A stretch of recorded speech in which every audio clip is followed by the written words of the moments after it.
Welcome back, ladies and gentlemen, boys and girls, for another season of high school football in the Eagle Tribune area. I am Dave Willis. With me, as always, is Mike Muldoon, and we are going to spend another season of picking the weekend's high school football games. Mike, let's start right in on this week's football games. I'll say that we have two games of the week. The first one I'm going to start with Salem at Pinkerton. Obviously, we're going to start with Friday games. Salem at Pinkerton for the first time in definitely in years. Salem is probably the favorite in this one. Yeah, they're a little higher in the statewide poll. I think it's number 5 versus number 7. Pinkerton's been slow out of the box, whether it's a slow start or maybe just a bit of a rebuilding year. Obviously, they reload, they don't rebuild. Aiden Goujon, the sophomore quarterback, has come out of nowhere after the injury to Albrecht. Like the way Jake Fantasia is playing on the defensive side of the ball, is sort of a cover corner. Maybe he slows down Goujon and Sabanda and co. I'll say Salem takes it. We'll go 22-18. Yeah, that sounds good. You know, I picked Salem last year, and then I fessed up when Pinkerton beat them. Right to everybody at Pinkerton, but no, I'm going to go Salem this one. You had mentioned Sabanda. Sabanda's playing great for Salem, replacing his older brother. Haverhill is traveling to North Andover. North Andover, led by halfback Darren Watson, is a sophomore. His brother, Tayshawn Watson, former North Andover player, he transferred over to Haverhill. So this is going to be an interesting matchup.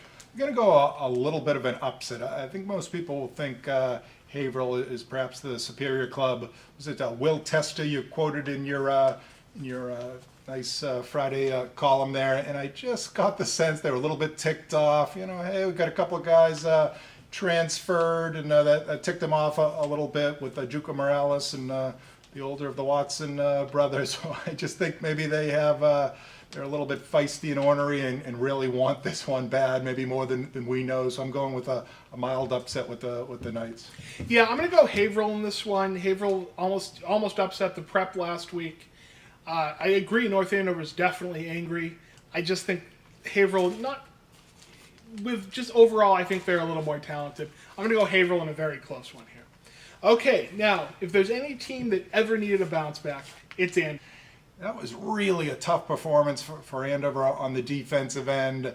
So until maybe they turn it around, I'm from the Show Me State, and you're gonna have to show me first. So I think we'll go with Bill Rick taking it to Andover. We all know Andover can score. We all know E.J. Perry, but if they can't play defense, then you can't win. A team, on the other hand, that really opened my eyes and the eyes of a number of people, I was just happened to be at the game, is Methuen. Methuen is hosting the always tough Tewksbury. Methuen coming off a big 42-27 opening day win.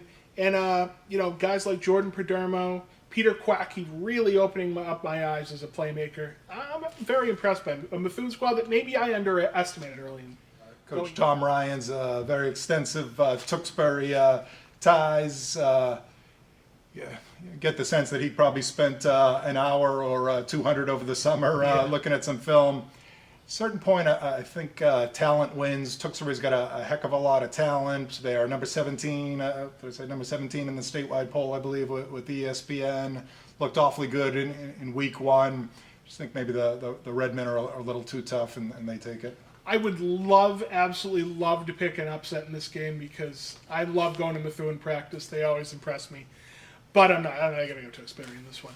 Victor Pizzotti and crew for Wyndham are really, they're red hot out of the gates, as the team that a lot of people think is the favorite in D2, myself included. Yeah, and with Jake Alexa last week looked like a nice compliment. And Hillsborough Deering coming off a 42-6 loss to Bow.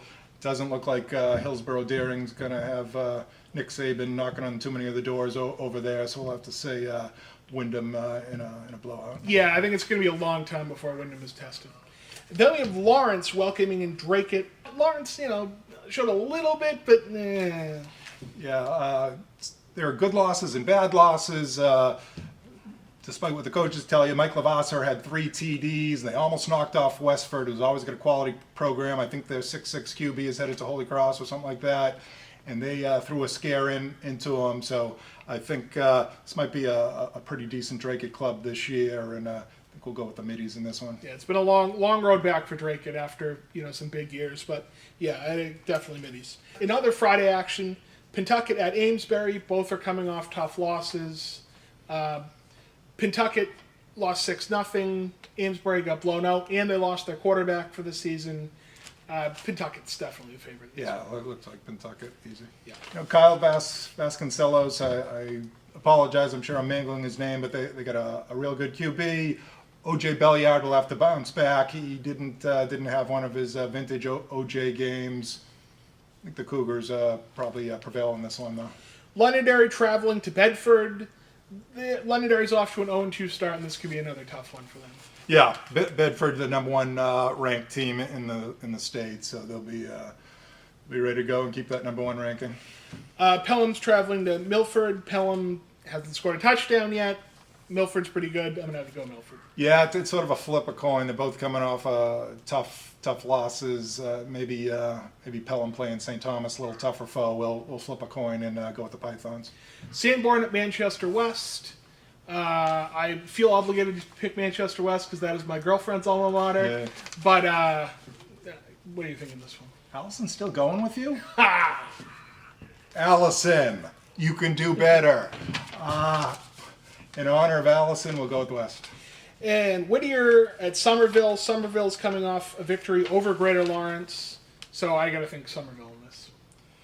Yeah, it could be a tight one. You're always thrown with Somerville being such a larger school, but times have been tough for them in much of the GBL.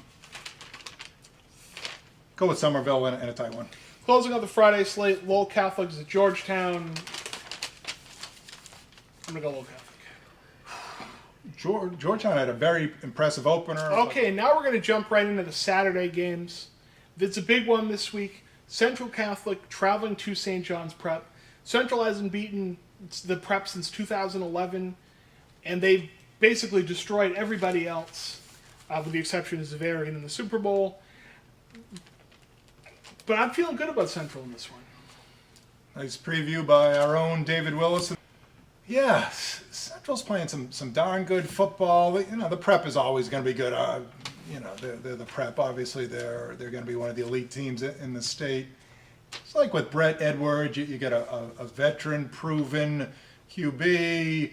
They always have their speed on the outside. You got Cabrera, the one-man wrecking crew.